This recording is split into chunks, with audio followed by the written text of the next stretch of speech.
This one's your bag too. Everyone has their favourite chocolate bar. This show is just here for Matt. It's not just Mars bars or crunchies on the shelves anymore. These days you can find a huge range of snacks claiming to be sugar-free, vegan or organic. But did you know some nutritionists say these healthy chocolate bars aren't as good for you as you think? To tell us more, Weekend Sunrise nutritionist Sarah Di Lorenzo. Morning to you, Sarah. Good morning, guys. Okay, so we always see these chocolate bars that are then marketed as healthy choices. Yes. Is there such a thing? I just found it fascinating to do a deep dive into chocolate, and then the ones that sounds fun. the ones that are healthier, they were actually smaller in serving size and smaller in their packaging than our regular chocolate. So I want to point out, when we look at chocolate, this is 30 grams and this is what a serving size of chocolate is. No one's ever put their serving size but that's on a what scale. it is. That's 30 grams. That's exactly 30 grams. So it's 4 pieces. So, yeah, it's 4 pieces. And so that's what I want. Tiny pieces. So strictly 4 pieces, that's the serving size. That's the serving size. No, definitely. I don't know anyone that sticks to that. So I want to point out the different kind of healthy chocolates and what they look like.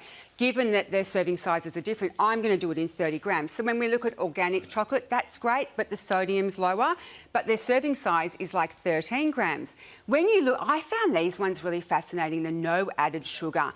And if you think you're standing at the supermarket, no, it was fascinating. They all use sugar alcohols, but their calories were between 75 and 150, given that regular chocolate is 150.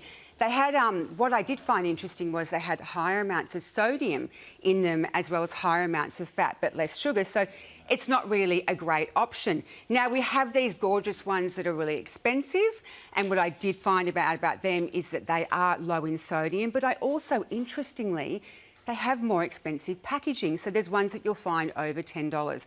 Then there's ones here which say, you know, relax and rewind. And I was thinking, well, what ingredients are in that to make me relax and rewind? Is there something extra? No, it's regular chocolate, magnesium's in chocolate, that makes you feel relaxed. And then I wanted just to highlight here, this is our regular everyday chocolate that we know and most consumers would know about.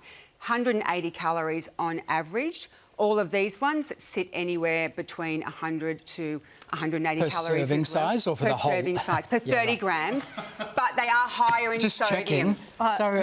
So what's the takeaway here? They're all within this, they're all very close together. Healthier ones, lower sodium, lower sugar.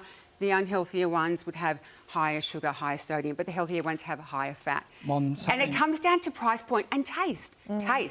Taste is important. That note, something horrible happened to me before. I was walking by, I just grabbed one, as you do, and it was carob. Oh my We're going to call it the Great Carob Fiasco a fiasco is what it was. 24. Carob How did you know? Place. How could you tell? This is delicious, by the way, but they look even better. What's going on here? So what I've done here is because, you know, if you don't want any extra ingredients, you could make these kind of things at home, more cost effective, and then you've got no stabilisers or in any kind of flavour enhancers. So what I did here was a healthy twist on a Twix bar, the easiest thing to do, and it was super healthy. I've got things like, so you guys have to try it. Great bar, the Twix bar, yeah, it if is. you'll So allow then, me. if you, have you... One of the great bars. Maybe you could do a quick comparison.